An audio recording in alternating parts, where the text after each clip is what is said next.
Close Odell Beckham Jr. speaks to the media at his locker after practice Wednesday in East Rutherfor, NJ. East Rutherfor. There was Ben McAdoo Sunday, talking about going back to work, about finding out a lot about yourself in times like these, about competing hard and showing fight, pretty much saying everything and anything Giants fans don't want to hear in the aftermath of another terrible loss, sounding hollow and empty in the wreckage of a season that hasn't simply been swallowed by the indignity of an 0-5 start, but now includes a devastating injury to the team's best player. Yes, a season of misery somehow managed to get worse Sunday for the Giants, when the embarrassment of a 2,722 loss to the lowly Chargers was overshadowed by a gruesome injury to receiver Odell Beckham Jr., who left both the game and the stadium on a golf cart, a fracture to his left ankle likely landing him on the surgeon's table, maybe as soon as today. End of a game and you see your best player in pain, quarterback Eli Manning said. It can be a tough situation. An awkward fall and an ugly roll to the same joint that cost him half of the preseason and the regular season opener forced his permanent exit from this Week 5 debacle against the Chargers, where he joined fellow receivers Sterling Shepard ankle, Brandon Marshall ankle and Dwayne Harris broken bone in foot, all of whom had left the game earlier, never to return. New York Giants wide receiver Brandon Marshall, 15, grabs his left ankle as he lays on the sideline in the first half. The Los Angeles Chargers lead the Giants 109 in the first half on Sunday, October 8, 2017 in East Rutherfor, NJ. Photo Danielle Parhizkar on NorthJersey.com. Rao, said second-year corner Eli Apple, putting aside his own disappointment at getting benched to express concern for his fallen teammate. He's our best player, somebody we care about. You just hope it's not as bad as it looks. If only the Giants could say the same, but trust us, the football is as bad as it looks. All that heady joy of preseason expectation finally erased and buried for good, when shortcomings in every phase of the game were exposed once again. 1-2 series play across another ugly fourth quarter encapsulated everything you need to know about this mess of a team and mess of a season. First it was Beckham, down on the field in pain, close-up cameras showing the anguish on his face as trainers loaded him onto a golf cart to attend to his injured left ankle. Then it was the veteran Manning, who dropped back on the very next play, succumbed to the pressure of defensive end Melvin Ingram and fumbled the ball on his way to the turf. Ingram would recover, and 3 plays later, Phillip Rivers would connect with running back Melvin Gordon for a game-winning touchdown. Got tackled and landed on a defender, didn't hit the ground and the ball popped up, Manning said, his own version of things no fan wants to hear anymore. Can't do that there. I need 2 hands on the ball. Can't give them the field position. New York Giants quarterback Eli Manning 10 warming up.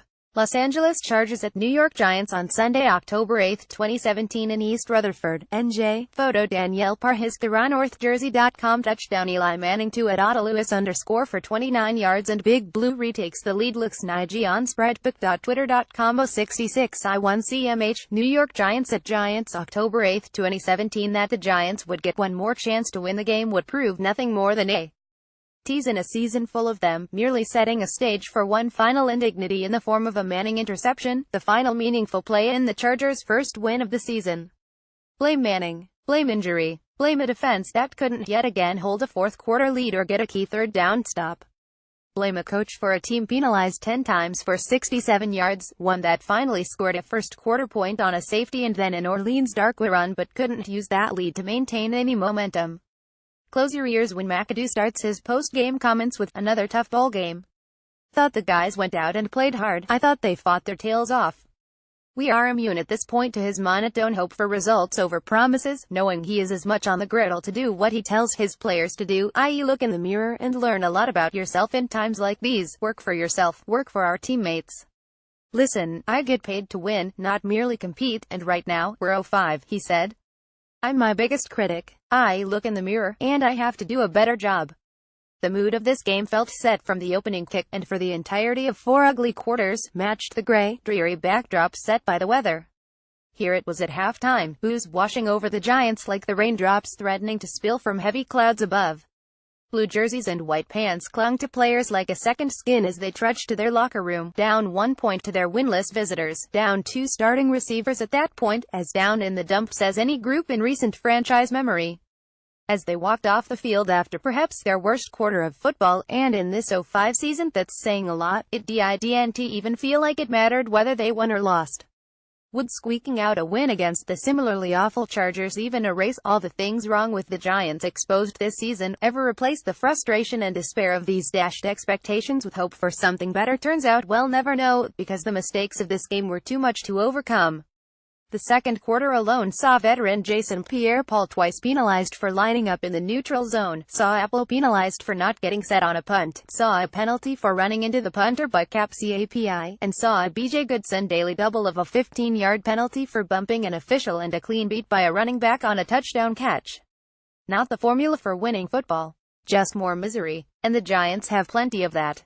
Email Sullivan at northjersey.com. Touchdown Eli Manning to @UpJ_3 for 48 yards, and just like that, Big Blue is back on top. Looks Nagy on spreadbook.twitter.com. 2i14i. New York Giants at Giants, October 8, 2017.